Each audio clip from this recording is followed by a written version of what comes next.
18년이라는 긴 세월 동안 병원의 하얀 천장만이 내 세계의 전부였습니다. 육체는 죽어가고 있었지만 나의 정신은 전략 시뮬레이션 게임인 이터널 네이션즈 속에서 살아 숨쉬고 있었습니다. 마침내 세계 랭킹 1위라는 정점에 도달한 순간 나의 심장은 멈추고 말았습니다. 하지만 눈을 떴을 때 나를 맞이한 것은 차가운 병실이 아닌 낯선 숲의 향기였습니다. 내 몸은 예전처럼 야위어 있었지만 이전에는 느껴보지 못한 기묘한 힘이 전신을 감돌고 있었습니다. 주변의 풍경은 내가 가장 사랑했던 게임 속 파멸의 문명인 마이노그라의 시작 지점과 닮아 있었습니다. 만약 이곳이 정말 게임 속 세상이라면 나에게 가장 소중한 존재가 근처에 있을 것입니다. 나는 떨리는 목소리로 가장 믿음직스러웠던 신복의 이름을 허공에 불렀습니다. 그때 그림자 속에서 은빛 머리카락을 휘날리며 한 소녀가 서서히 모습을 드러냈습니다. 그녀는 나의 영원한 보좌관이자 마이노그라의 영웅인 아투가 분명했습니다. 아투는 눈물을 흘리며 다시는 당신의 곁을 떠나지 않겠다고 맹세했습니다. 그녀의 온기를 느끼며 나는 비로소 이 세계가 가상이 아닌 현실임을 깨달았습니다. 하지만 감동적인 재회도 잠시 우리에게는 해결해야 할 시급한 문제가 있었습니다. 마이노그라는 파멸의 문명이기에 세계의 모든 선한 세력으로부터 적대를 받는 운명입니다.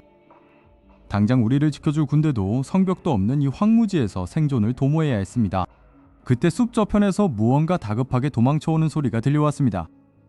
상처 입은 다크엘프 무리가 공포에 질린 표정으로 우리 앞에 나타났습니다. 그들은 다른 종족들의 박해를 피해 살 곳을 찾아 헤매는 망명자들이었습니다. 나는 그들에게 다가가 두려워하지 말라며 마이노그라의 사신으로서 말을 건넸습니다. 그들을 추격하던 병사들이 무기를 휘두르며 숲의 평화를 깨뜨리고 난입했습니다. 아투는 나의 허락을 구하는 듯 차가운 미소를 지으며 나를 바라보았습니다. 나는 고개를 끄덕였고 그것은 침입자들에게 내리는 죽음의 선고였습니다. 아투의 그림자가 살아있는 생명체처럼 솟구쳐 올라 병사들을 덮쳤습니다. 비명소리는 순식간에 잦아들었고 숲은 다시 무거운 침묵에 잠겼습니다. 다크엘프들은 압도적인 힘 앞에 무릎을 꿇고 우리를 구세주로 추앙하기 시작했습니다. 이것이 바로 내가 꿈꾸던 새로운 문명 건설의 첫 걸음이었습니다. 나는 다크엘프들에게 마을을 세울 적합한 장소를 지시하며 자원을 수집하게 했습니다. 게임 시스템의 지식을 활용해 효율적인 식량 생산 방식을 그들에게 가르쳤습니다. 아투는 주변 지형을 정찰하며 위협이 될 만한 마물들을 조용히 처리해 나갔습니다. 조금씩 문명의 기틀이 잡혀가는 모습을 보며 나는 묘한 성취감을 느꼈습니다. 하지만 마이노그라의 진정한 힘은 고작 마을 하나를 만드는 것에 그치지 않습니다. 우리는 세상을 파멸로 이끌 존재들이며 곧 그 본성을 드러내야 할 시기가 올 것입니다. 다크엘프들의 충성도는 이미 최고치에 도달해 있었고 그들은 나를 위해 목숨을 바칠 준비가 되어 있었습니다. 나는 다음 단계로 넘어가기 위해 영토의 경계를 확장하기로 결심했습니다. 숲 너머에는 인간들의 왕국과 다른 종족들의 영토가 복잡하게 얽혀 있었습니다. 마이노그라의 이름이 이 세계에 울려 퍼질 날이 머지않았음을 직감했습니다.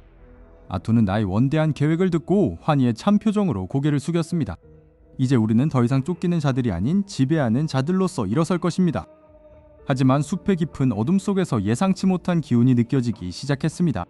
그것은 마이노그라의 건국을 방해하려는 고대 존재의 움직임이었습니다. 갑자기 대지가 진동하며 다크 엘프들의 비명이 다시 한번 숲을 뒤흔들었습니다. 타쿠토는 차가운 눈빛으로 위협의 근원을 응시하며 아투에게 공격 명령을 내리려 했습니다. 그러나 그 순간 대지 아래에서 나타난 것은 적이 아닌 거대한 문이었습니다. 그것은 전설 속에만 존재하던 파멸의 문이 스스로 입을 열기 시작한 것이었습니다. 문 안쪽에서 들려오는 기괴한 웃음소리가 마이노그라의 운명을 어디로 이끌지 아무도 알 수 없었습니다. 마이노그라의 건국 선포 이후 숲에는 기묘한 정적이 감돌기 시작했습니다. 타쿠토는 이제 단순한 게이머가 아닌 한 국가의 지도자로서 지도를 펼쳤습니다. 아투는 그의 곁을 지키며 충성스러운 눈빛으로 다음 명령을 기다리고 있었습니다. 가장 시급한 과제는 다크 엘프들에게 생존에 필요한 지식을 전수하는 것이었습니다. 타쿠토는 현대의 효율적인 농경 기술과 자원 채굴 방식을 그들에게 가르쳤습니다. 다크 엘프들은 사신이 보여주는 경이로운 생산력에 눈을 떼지 못했습니다. 마을의 입구에는 마이노그라의 문장이 새겨진 견고한 울타리가 세워졌습니다. 하지만 타쿠토는 단순한 번역만으로는 이 가혹한 세계를 버틸 수 없음을 알았습니다. 주변 국가들은 이미 정체불명의 세력인 마이노그라를 경계하기 시작했기 때문입니다. 군사적 위협에 대응하기 위해 타쿠토는 게임 시스템의 소환 메뉴를 열었습니다. 소환 가능한 영웅 목록 중에는 익숙하지만 위험한 이름이 하나 있었습니다. 그것은 파멸의 권능을 상징하는 영웅 벌레들의 여왕 이슬라였습니다. 타쿠토는 주저하지 않고 방대한 양의 마력을 소모하여 소환 의식을 시작했습니다. 아투는 긴장한 기색을 보이며 허리춤의 무기에 손을 올렸습니다. 바닥에서 솟아오른 어두운 연기가 점차 구체적인 형상을 갖추기 시작했습니다. 수천 마리의 벌레들이 날갯짓하는 소리가 방 안을 가득 메웠습니다. 연기 속에서 창백한 피부를 가진 어린 소녀의 모습이 드러났습니다. 그녀는 고개를 숙인 채 타쿠토를 향해 무릎을 꿇고 절대적인 복종을 맹세했습니다. 이제 마이노그라는 아투의 무력과 이슬라의 물량을 동시에 보유하게 되었습니다. 타쿠토는 이슬라에게 숲의 경계를 감시하고 침입자를 배제하라는 명령을 내렸습니다. 이슬라의 명령 한마디에 숲속의 모든 벌레들이 일제히 움직이기 시작했습니다. 한편 다크 엘프 마을에서는 첫 번째 수확을 축하하는 축제가 열렸습니다. 굶주림에 시달리던 그들의 얼굴에는 오랜만에 진심 어린 미소가 피어올랐습니다. 타쿠토는 멀리서 그 모습을 지켜보며 자신이 만든 변화를 실감했습니다. 그는 이 평화가 얼마나 깨지기 쉬운 유리 같은 것인지 잘 알고 있었습니다. 며칠 뒤 이슬라로부터 숲의 경계에 이방인이 나타났다는 보고가 들어왔습니다. 정찰대는 빛나는 은색 갑옷을 입은 성기사단으로 구성되어 있었습니다.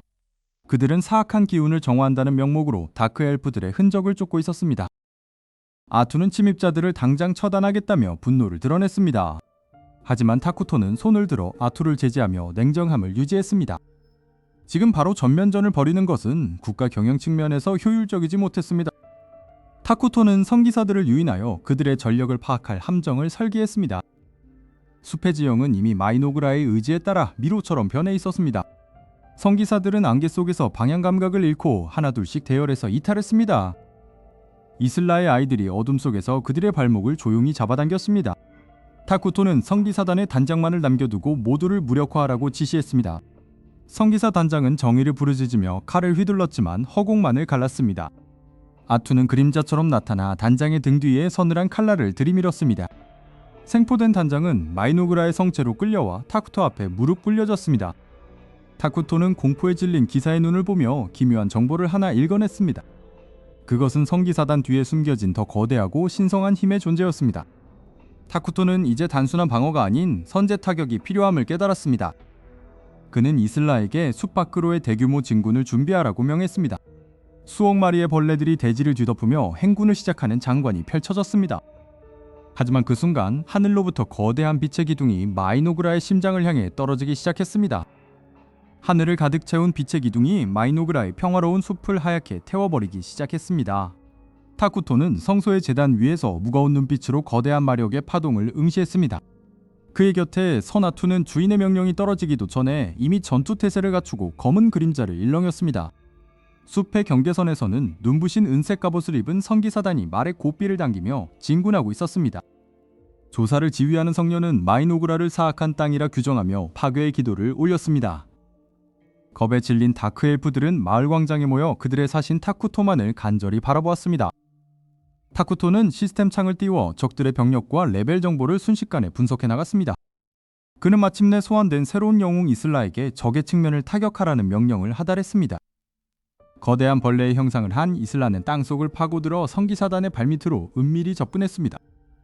갑작스럽게 땅이 솟구치며 성기사단의 대열은 순식간에 아수라장으로 변했습니다. 아투는 그림자 속을 가로질러 적의 중심부에서 날카로운 손톱을 휘둘렀습니다. 성기사들은 자신들이 마주한 존재가 단순한 마물이 아님을 직감하고 동요하기 시작했습니다. 타쿠토의 목소리가 숲 전체에 울려 퍼지며 모든 움직임을 일시에 정지시켰습니다. 그는 하찮은 정의를 내세우며 자신의 영토를 침범한 무지함을 비웃었습니다. 분노한 성녀가 최후의 심판을 내리겠다며 하늘에서 거대한 빛의 검을 소환했습니다. 하지만 타쿠토는 손가락 하나를 까딱여 공중에 파멸의 장벽을 생성했습니다. 신의 힘이라 믿었던 공격이 허무하게 소멸하자 성녀는 절망에 빠져 무릎을 꿇었습니다. 아투는 주인의 의지를 잃고 살아남은 적들을 향해 최후의 일격을 준비했습니다. 타쿠토는 그들에게 마이노그라의 공포를 본국에 전하라는 말과 함께 일부를 살려보내기로 했습니다. 패배한 성기사들은 동료들의 시신을 뒤로 한 채 숲 밖으로 도망치듯 빠져나갔습니다. 전쟁의 포화가 잦아들자 다크엘프들은 마을 밖으로 나와 승리를 실감했습니다. 장로 이라무는 타쿠토 앞에 엎드려 진정한 구원자에게 무한한 충성을 맹세했습니다. 타쿠토는 자신의 손으로 일궈낸 첫 번째 영토 방어에 묘한 성취감을 느꼈습니다.